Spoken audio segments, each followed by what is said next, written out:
Right, so we are on our way to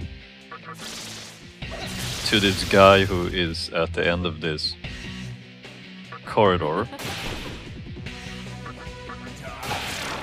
Because apparently, according to a comment I received, that I should go talk to this guy to actually get the key which opens up the golden doors. So that's where we're heading for now. And yeah, I've already been looking around a bit in the labyrinth, but I couldn't find anything. So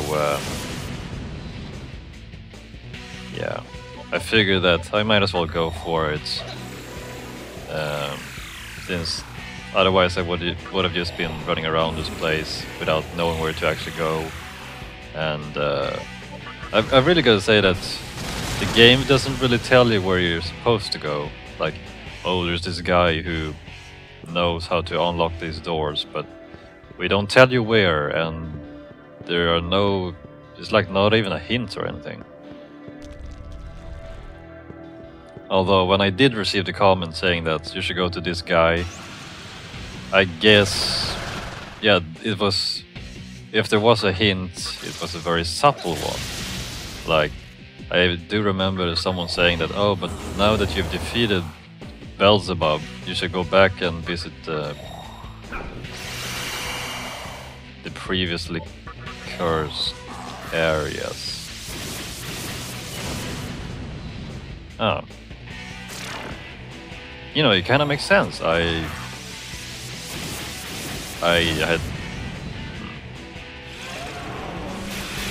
wasn't really going to heed to that advice, but I'm actually doing it now, so it makes sense.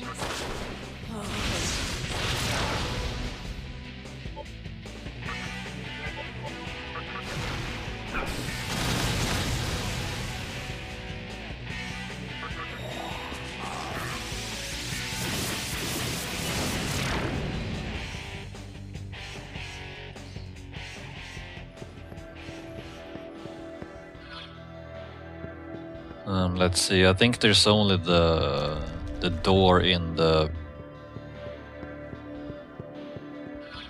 fourth Kappa, which you can go down into with the key to open up the golden doors, because I don't remember there being any other golden doors, so I guess that's pretty much it. Like, there's no other areas I should be visiting, or which I can visit by getting the key to open up the golden doors. No, not that I can remember. Oh, would you stop attacking me?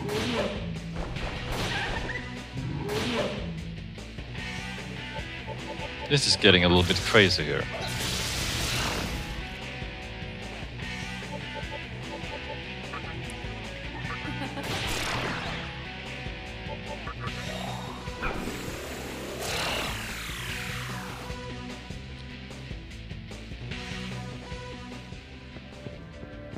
Okay. Alright, I'll tell you something you might want to know. My drinking buddy is somewhere up in Tokyo having a drink. He's got the key that opens the golden doors. Somewhere up in Tokyo having a drink.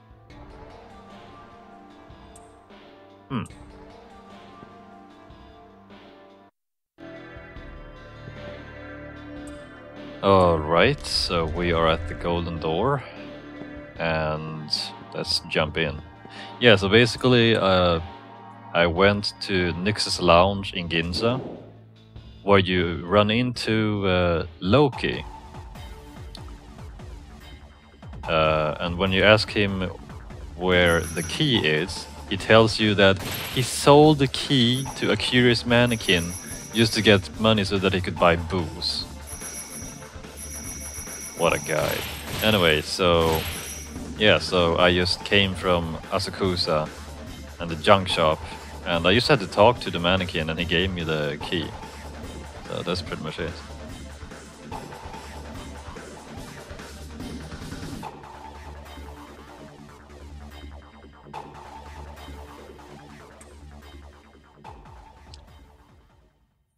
And this door should lead me to the room in the fourth kappa, which has the switch.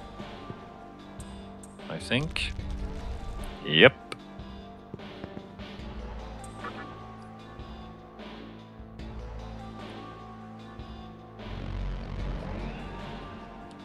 So now we just have to backtrack and go back way down again.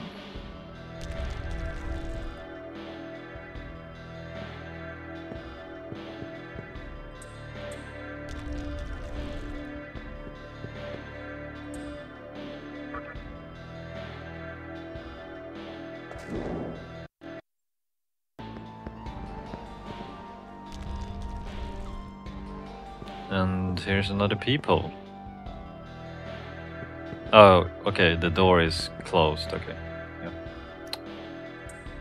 Will you look through it? Yes. Now, let's see what the lady in black has to say. Again.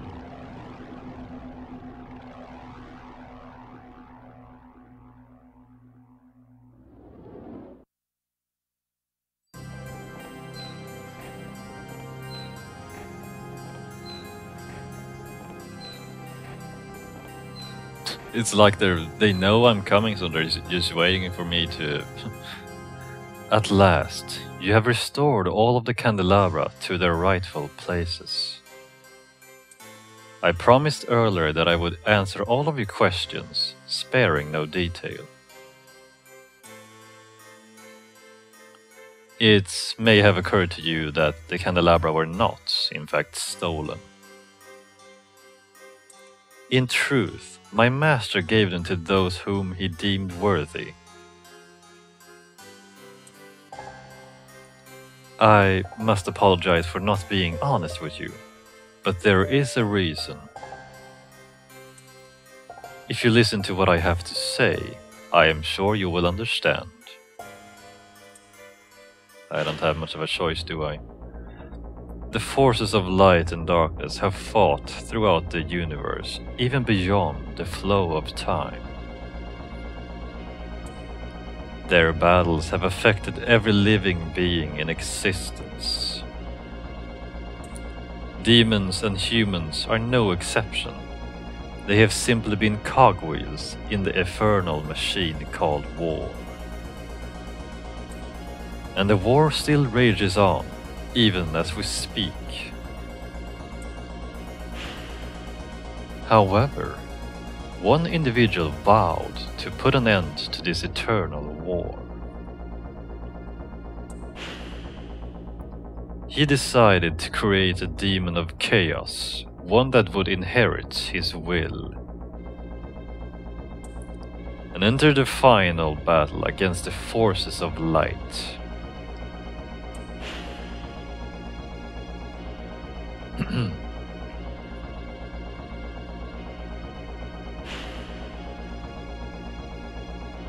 The fiends were prepared for the creation of that demon. He believed that by challenging and overcoming death, the demon would become the fruit of destruction, the black hope that we awaited for so long. That is what he and my master planned. What? I thought they were the same person.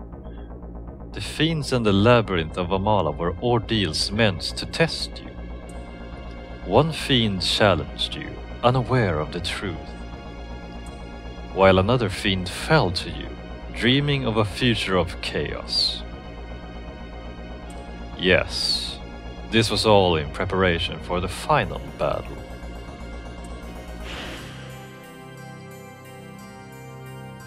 You have vanquished all the fiends, and now you stand here just as he hoped. A demon with the strength to become the champion of chaos. Now, will you lend your strength to us? for the sake of all who live in darkness. I cannot force you to help us. If you choose to walk the path of a human, then there is no need for you to return here. But if you have doubts about the laws of the universe, about fate, or the providence of the Absolute One, then you should come to us, at the very bottom of the labyrinth.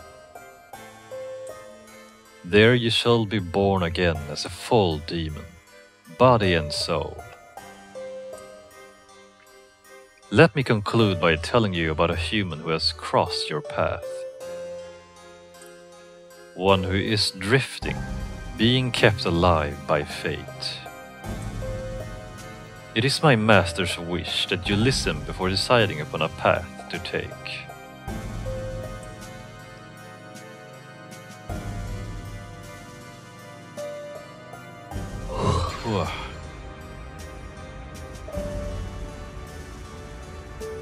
The man I am referring to was known as Hijiri in your previous world. He died, but as fate would have it, he carried on in the Vortex world. Think back to when you first met him, to when the conception occurred.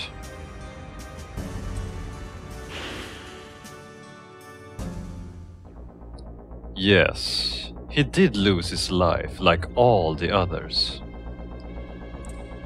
As he was heading to the hospital where you already were, the conception began, and his life ended. Did it not seem odd to you that he was in the Vortex world unaffected, unchanged?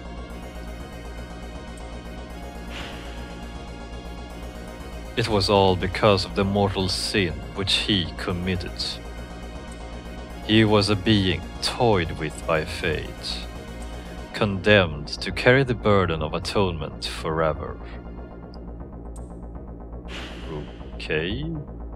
His punishment was to see with his own eyes all that happens in the world, to record the balance of events through all the ages. A task as endless as scooping water out of the sea with a cup. He was condemned to wander the infinite span of time. Well, that sucks. Man can change the course of his next life by his karma. But that privilege was taken away from Hijiri. Though his body may perish, his soul will remain unsaved. He must continue on with his task.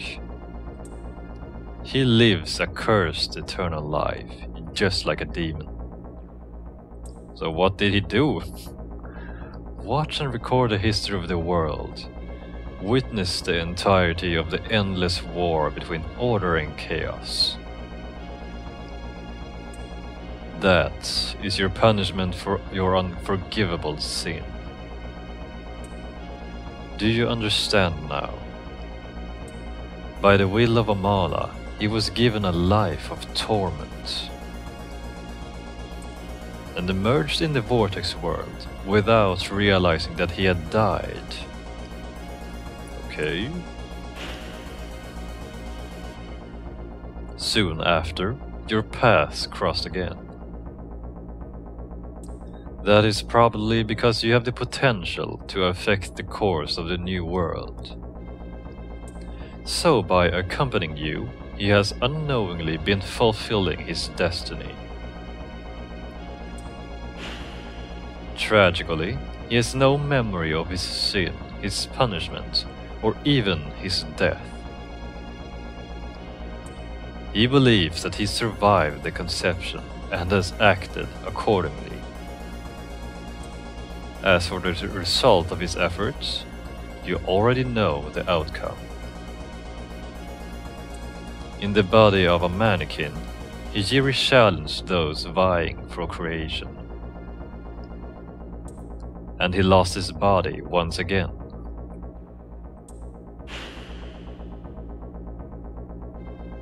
So, he had a mannequin body?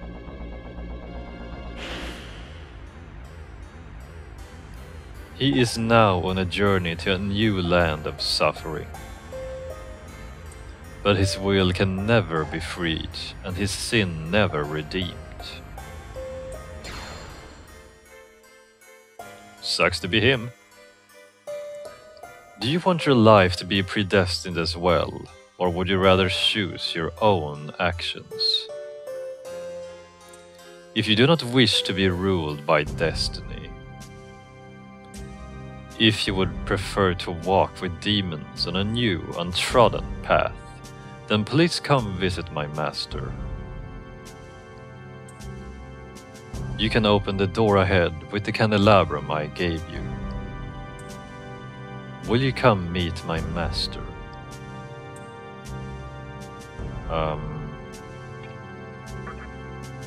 I understand that it is difficult for you to make a decision right now.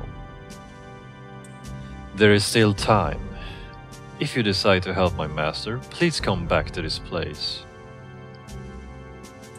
We will wait here as long as the flow of Amala permits. Until then,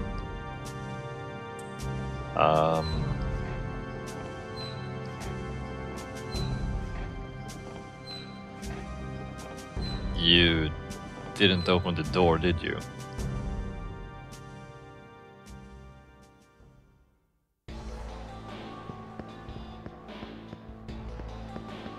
Nope.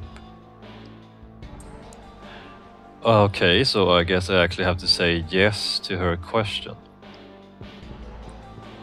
I hope I'm not screwing this up now. Like, if I say yes to her question, do I actually activate the other ending, or does that not happen until I actually meet Lucifer at the bottom of the labyrinth?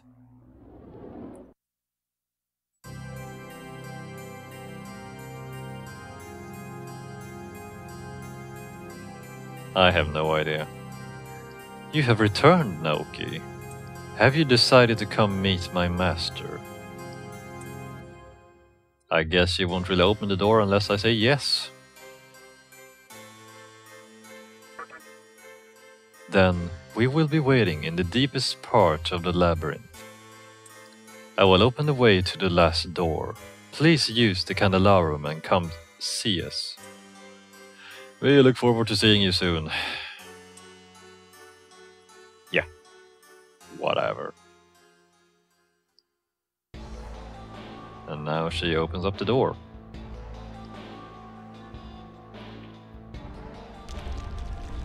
Yeah, so the question is, do I actually have to visit Lucifer at the bottom to actually activate the other ending, or am I safe? Because I would like to go with the other ending by visiting the obelisk before this one. Screw it. Let's just jump down and see what happens. The worst thing that could happen is that I've gone too far and I've activated the other ending, which isn't that bad since I could just load and... Whoa! I could just load a save and, you know, talk to her, but not really go down. Wow. Wow!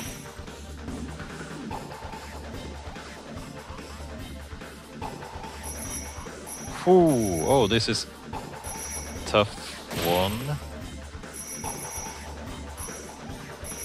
Ah, crap. Oh, crap.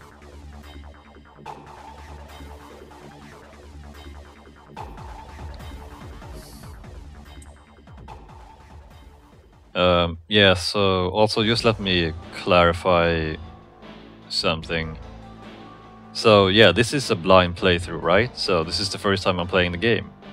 But I figured that since this seems to be a game which a lot of people actually, I don't know, it's one of their favorite SMT games. So why not peruse my curiosity and actually see more than one ending. So this is a bit of a service to you guys, which is both for me and you, because I wouldn't mind seeing more than one ending. This one takes me back. Yeah, so if anyone can answer my question from before, I'll just head back, and I won't go down to the 5th Kappa, or enter through that door, until someone can enlighten me of. Damn, I missed it. Like, how far do I actually need to go to actually activate the other ending by going down to the bottom of the labyrinth?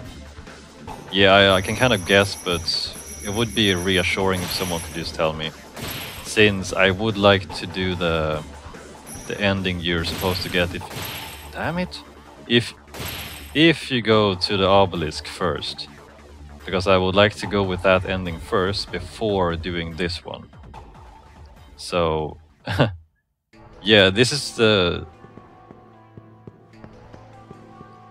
so I'll just hold off from playing this game anymore until someone can give me an answer to that. So I'm not sure what I should do in the meantime, but yeah.